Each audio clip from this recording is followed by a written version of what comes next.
Greetings, brothers and sisters, family, and friends. This is Yasha Ben Israel, right along with my co-host Eric, mad scientist, and we have a really good show for you all today. Eric, come on in here, introduce yourself, and let the world know a little something about you and what you've been doing since the last time they heard from ya. Yeah, this is Eric the Mad Scientist. You can check me out on Eric the Mad Scientist Facebook, Eric True Hot Facebook, um, Eric the Mad Scientist TikTok, Gabrielle Hamalakia TikTok, Gabrielle Hamalakia Facebook, Eric the Mad Scientist Bing, True Hot 30 Twitter, and Gabrielle Malakia YouTube, and Eric the Mad Scientist YouTube.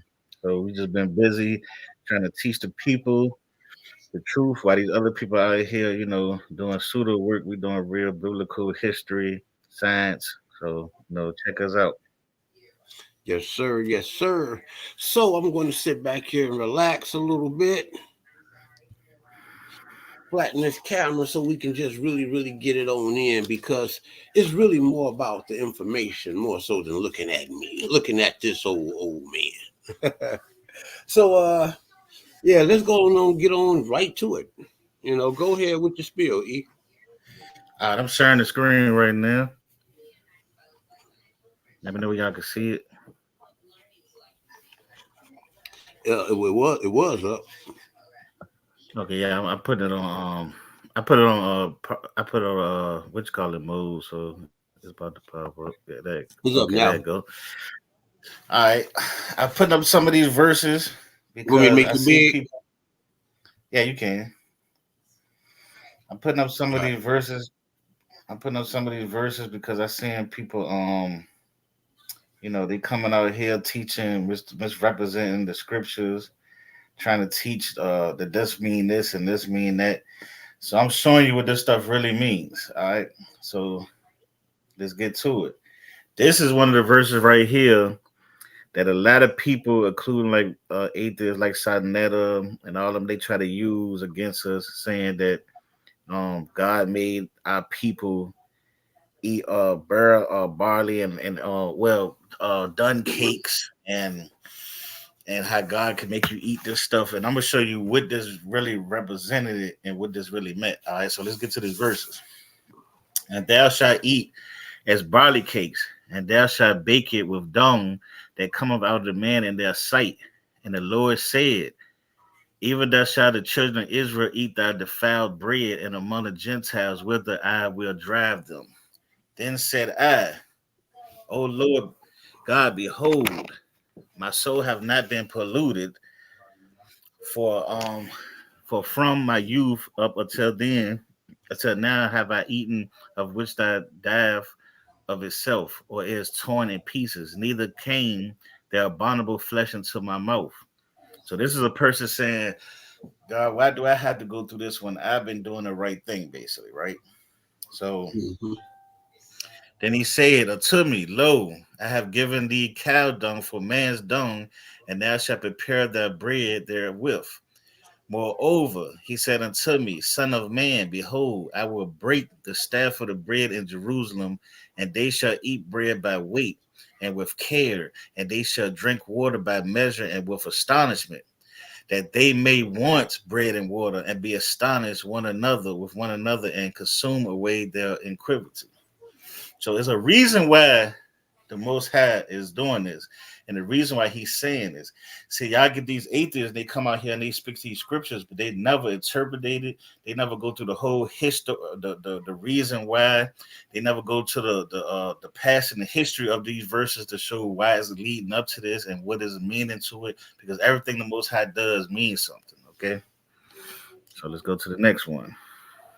Let me make sure I ain't passing nothing. All right.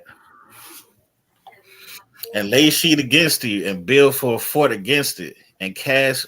Hold on, let me make sure. Let me see. That's it. Okay. All right. And lay a siege against it and build a fort against it and cast a mount against it. Set the camp also against it and set battering rams against it round about. Moreover, take thee unto thee an iron pan and set it for the wall of iron between thee and the city and set the face against it, and it shall be besieged, and thou shalt lay siege against it. This shall be a sign to you, a house of Israel. Lie thou also upon thy left side, and lay the iniquity of the house of Israel upon it. According to the numbers of days that thou shalt lie upon it, thou shalt bear their iniquity. For I have laid upon thee the years of iniquity according to the numbers of the days, 390 days. So shall there bear iniquity of the house of Israel. And when thou hast accomplished them, lay again on the right side, and thou shalt bear the iniquity of the house of Judah for 40 days. I have anointed thee each day of the year. Therefore thou shalt set the face toward the siege of Jerusalem, and thy arm shall be uncovered, and thou shalt prophesy against it. And behold, I will lay bands upon thee, and thou shalt turn thee from the side to another till thou hast ended the days of this siege. So he's basically warning you of a siege is coming. He's telling the prophet to prophesy these seeds. He's telling you to burn this dung for a reason. And you're going to find out that one of the reasons is he's trying to show Israel what their punishment is going to be. You think this dung that I'm putting down and making you smell it, you think this is the worst thing, but this is something you're going to be doing for years and years and years to come when these people come and take over your land for being what? Wicked and Key, disobedient. key. Very important. Okay, yeah. Why you say it's key? Let me hear it from you. It's key because what has to be understood is that when you have people like the brother who you had in mind, I think you called his name down, right? I think I might You, have. you might have, I think you did, but it was the point is that when you have guys like, say, the people over in the House of Consciousness, for instance, right? This Mm-hmm. is a very, very. I'm just gonna call it out because this is my show, and Yeah, those guys don't lord over me. They don't yeah, lord over my information, right, or any of yeah, that, right? yeah, But yeah, you have guys from the HOK, that especially Sonetta, he's really good at taking scriptures, man, and just, you know, it's like this, man. When you watch a movie, man, you just don't come in at the middle of a movie and then watch pieces and fragments of it and then try to tell everybody what the whole movie was about based yeah, off the little information that you saw. yeah. Cherry picking, basically. And reading works like that as well. And when you read the stories, right, you read the moral, when you learn how to read in school, this is why I say that without education, people, it's a dangerous place to be, man. Yeah, Inside of some people, man, it's a dangerous place to be because when you learn how to read, man, when you go to school, they teach you how to read, right? yeah, Red, white, and blue don't mean the same as red, comma, white, comma, and blue. yeah, Do you understand what I'm saying? yeah, Those commas made it very detailed and made it a whole different sentence, man. And if you were not yeah, educated, you would just run past punctuation and just see the words red, white, and blue. That's uneducated and it's dumb and it's stupid. And if you are up under this leadership, then that is no different than what Jesus Christ said, the blind is leading the blind. How can the blind lead the blind unless they both fall into a ditch, man? You know what I'm saying? yeah, And that's just the reality, man. So when you read the story, right, you'll come to find out that what God was telling these people was that when you go off into captivity, right, yeah, your holy land, the Israelite holy land, right? Mind you, holy land is no longer holy anymore. It's going to be met with the abomination of desolation, right? It's going to yeah, be plundered and pillaged, right? And the yeah, people are going to be taken into captivity, and the temple is going to be destroyed, right? yeah, And when they go off into this new captivity, into the land of their captors, right? They're going to enter into a new way of life, a life that they have never not known, right? Didn't he yeah. just say that? He said, all the days of my life, I've never had to eat flesh that died of itself. Exactly. This, the animal that just straight die of his own, That's what they had to resort to eating, Yeah. because you know it's almost like the scripture said, how can we sing in a strange land? How can we face our adversities? You know what I'm saying? When Yeah. the enemy even go as far as laughing and making mockery of our beliefs. You Exactly. understand? This is what the Israelites went through. You know, uh, so I'm trying to paint a detailed illustration verbally, of the conditions that these people were going through. Because if you learned how to simply read the proper way of reading, this is what the text convey. Yep. You see, so it conveys that these Israelites, they're not going, the holiness, cleanliness is next to godliness, that way of life, they will no longer live like that. And from the time that the Israelites leave their holy land, they're going to be subject, even until this very day, of eating poop, right? Yeah. Oh, don't think it stopped. Because right here in the United States of America, don't you know they allow so much boo-boo to be in the food? Yep. Did you know that? Yep. Israel wouldn't allow nothing like that. Yep. They allow X percentage of bugs, rat feces, not only cow BB boo dung, right? What about Yeah. what about what about mice dung? What about Yeah. roaches and roach eggs, right? Yep. The United States government allow a certain percentage of all of that to be right there in your food, and you will eat that in their land.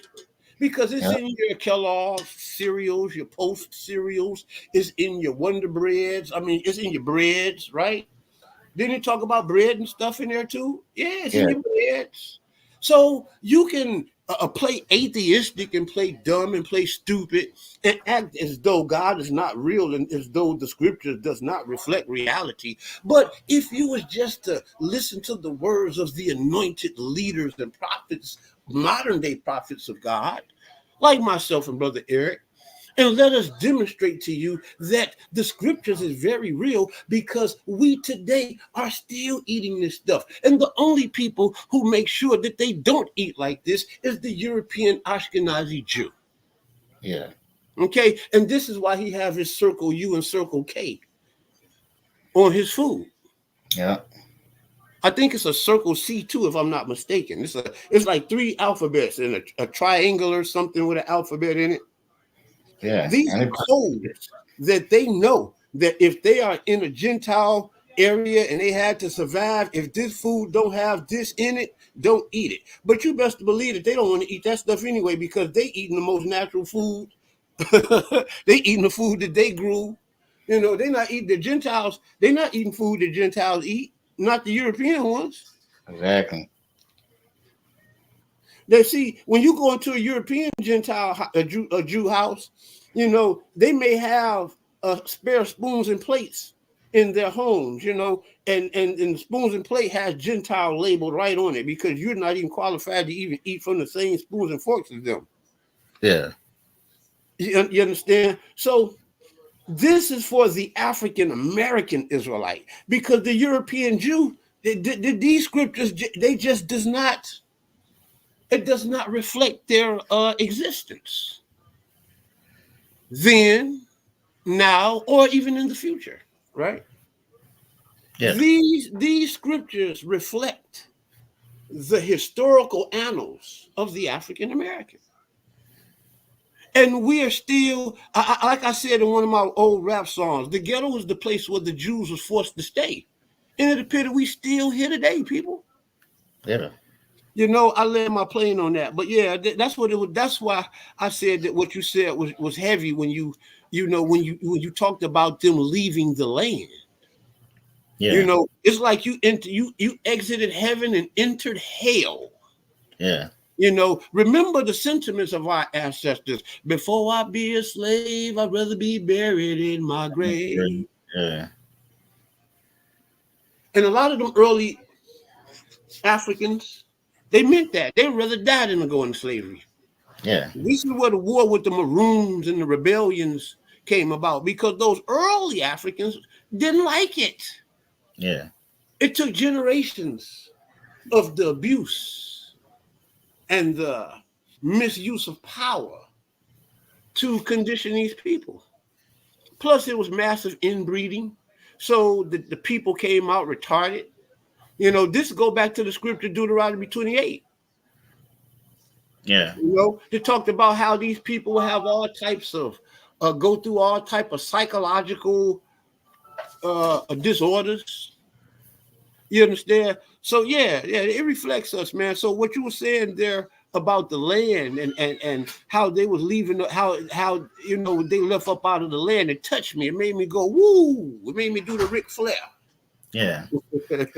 So yeah, this yeah. So them verses that they try to speak on is not at this time. It's not him making them eat dung. It's them him bringing a prophet in, putting the dung down, making these people smell it, telling these people they should eat from this thing that's burning, that's being cooked by this dung, and letting them understand when this siege happens, and if you keep committing wickedness and sins, when these people come, this is the stuff you're going to be facing. So he's basically trying to save the people by showing them what they're facing, and hopefully they turn away from their ways. So and it's being prophesied right now at this time what this person is doing. So let's go to 5. For I have laid upon the years of their activity according to the numbers of days. Oh, hold on. Therefore, thou shalt set the face toward the siege of Jerusalem, and their arms shall be uncovered, and thou shalt prophesy against it. So that's what he's talking about. And behold, I will lay bands upon thee, and thou shalt not turn thee from one side to another till thou hast ended the days of their siege. So that's when he's saying when this sieges come, this thing is going to last for a long time. Y'all going to be facing this stuff, and y'all need to turn away from it before the siege come, and y'all going to be dealing with this stuff for a long, long period of time. So I'm trying to send this prophet to you to warn you. So let's go to the next one. All right. Judgment against Jerusalem, siege and exiles. Prophets often acted their messages instead of or in addition to speaking them. Ezekiel drew a rough picture of Jerusalem on a brick, placed the brick on the ground, then with sticks, stones, clay, and markings in the sand. He modeled a siege of the city. The message to exiles was that they had no chance of an early return to Jerusalem. On the contrary, Jerusalem could be expected further attack. God would not defend the city, rather he would cut himself off from it. The prophet symbolized the barrier between God and sinful Jerusalem by taking an iron cooking plate and holding it between himself, representing God, and the model of the besieged city.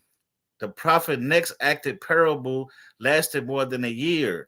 Each day he spent a period lying on his side facing his model of besieged Jerusalem. He was bound with cords so that he could not move. So he's showing symbolism of what's going to happen. He's tying himself. He's putting stuff between him, representing how God and Jerusalem are falling apart from each other, and God is not going to protect this city the next time a siege comes. And when the siege comes, this is what you're facing. This is what this prophet is trying to tell. This is what Ezekiel is trying to tell the people.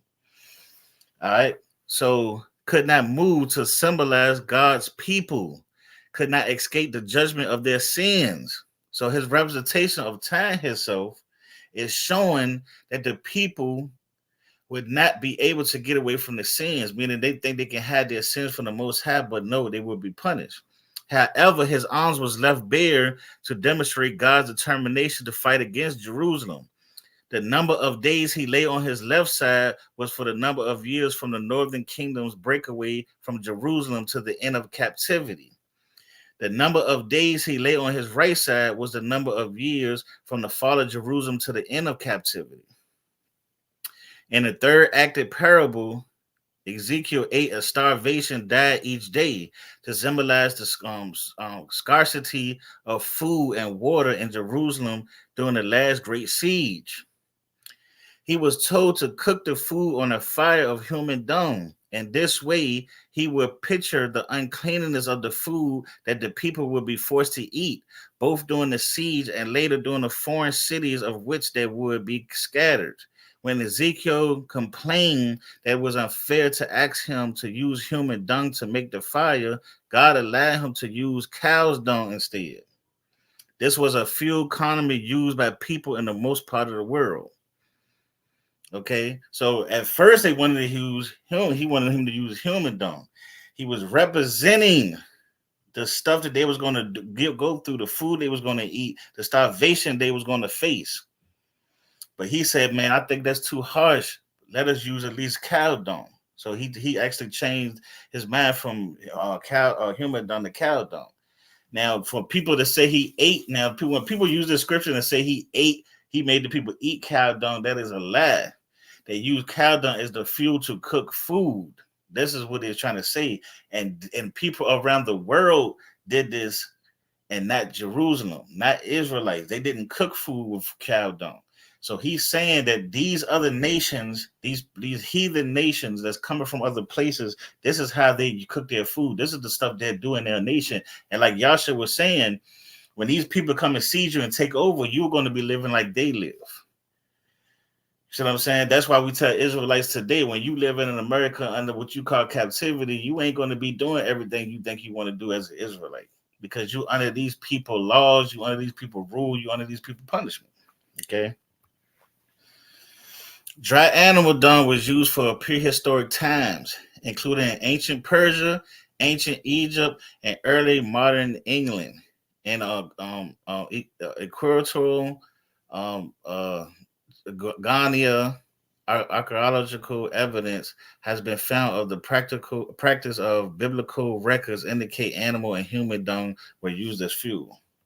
So that's saying that ancient people was using dung. This is not a thing that God just made up and said we're gonna make you do it. It is a representation, a symbolism of what you're gonna be facing again.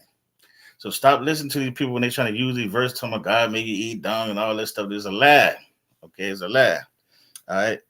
In Egypt, dry animal dung from cows and buffaloes is mixed with straw and crop residues to make dry fuel called gila and gila dung on cakes in modern times.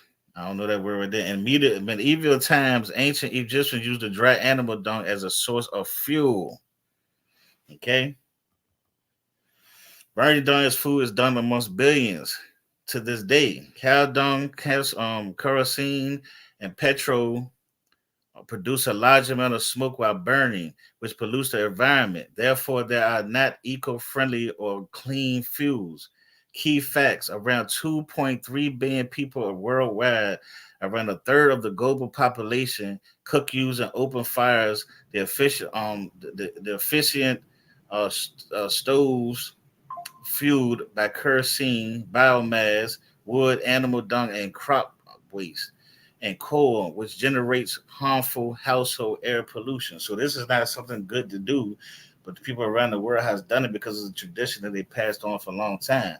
So I'm just showing you that when the biblical is saying that these people are going to make you do it, that this is a historical fact that these people were doing it at this time. And if the siege would have came around that time, that's what they would have been doing. And he's showing them. Okay. The use of dung as fuel, example in archaeological application. Ethnographic example of archaeological application. Modern plant use of the garbage disposal practices in Iran village were observed in order to provide a framework for interpretation of the plant remains from ancient Malian, a third millennium BC urban center of southern Iran.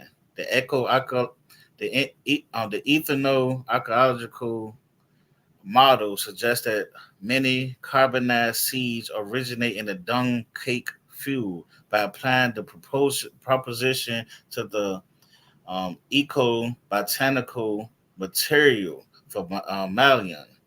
It was possible for corroborate and evidence provided by the independent charcoal analyst for progressive deforestation during the third millennium. Okay. All right, so that part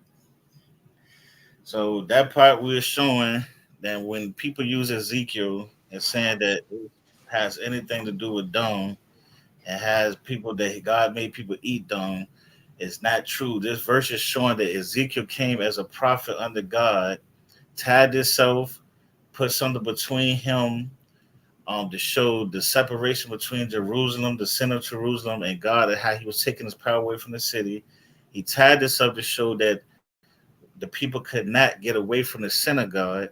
He burned the dung to show that the heathen is other nations. This is how they cook. This is the stuff they use that you're not used to. And when you get seized by these heathenish people, these are the things you're going to be facing. Okay, you there, Yasin? Yes, sir. Okay, let me go to the next one. You got anything to say about that one? Nah, man, I was just I was listening. I was kind of caught up with. I was doing two, three things at once. But hey, Yeah, you was doing your thing, man. Hey, I concur. yeah, yeah. I Because I couldn't, I wanted people to couldn't, show that. I couldn't, I couldn't do a Yeah, this is during my work hours, so every now and yeah, then I yeah. I may have to understand. jump out and go and do something. But from what I was hearing, man, hey, it was on the one, man. I really can't comment on it thoroughly because I wasn't 100%, paying all attention. But from what I was hearing, Yeah. yeah, yeah. Okay. hmm Okay. I land. All right. Let me go to this one. I'm sharing something. Say share screen. All right. That should be up. I love doing shows with you, E, because a lot of guys, man, I fall back on them and I let them do their thing, man. You know what I'm saying? Because I don't want to make it appear as though I'm trying to, showboat or take over somebody else, overshine somebody. Because I see that happening a lot in on social media. A lot of people, man, is vying for the spotlight, instead of really trying to send out potent information. And I appreciate you, Doc. Hey, you raw and cut tonight, buddy.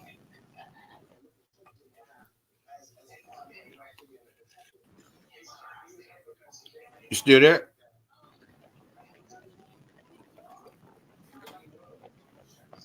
Yeah, yeah. So I'm Yeah. enjoying it. While Eric is going, I want to Yeah. just, reiterate on something that I was saying. Shares on. What did you say now? You done went in and out. He must have fell out of the show. I'm gonna have to go in there and let him back in. Yeah, Eric, mad scientist, and fell out of the show. But yeah, when this is why it's important to listen to educated people. People that has knowledge, extensive knowledge of a subject. You don't want to listen to people that are dissenters, right? Like let's say in Christianity, I would never listen to a person who was never a Christian talk about Christianity. Now if there were you was an ex-Christian and you lived through Christianity and you saw something, then I would listen to you because you know what you're talking about. The other person from the outside looking in just really doesn't know. And I'm not defending Christianity. This go for any religion or any school of thought. You just have people on the outside that are just saying things, and their whole job is rebel rousing. They're demagogues. They're trying to rally the people against the idea. So yeah, when you're reading, When you're reading, you wanna read intellectually. You know, like I said, red, white, and blue don't mean the same thing as red, comma, white, comma, and blue.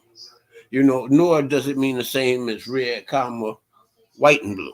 Okay, you know, so this is what happens when you listen to guys like Sinetta, Garfield Reed, and I would even go as far as saying Chris Harris, because although none of them guys had no degrees, none of those guys have any degrees. But I think Eric, mad scientist, I'm going to have to cut the show short today, because I am at work and we just had to get a little quickie in.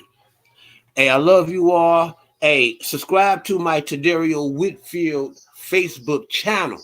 That channel is blowing up. And we have a new YouTube channel. It's called Yashaben Yisrael. YASHABEN YISHRAEL. If you go there, you'll look and see me. I'm there with the big old tan fisherman hat or bucket hat. Go over there and check me out. That's where we're going to be really, really doing some new stuff. Over here, we're keeping it pretty much biblically based. But over there, we're entertaining the world over there. Here, we're just educating believers. That being stated, I love you all. Go back and read those scriptures that Eric was talking about. And really just go and read the chapter, and you'll see that these things have nothing to do with what the dissenters say. But that being that, I love you all, and I am out.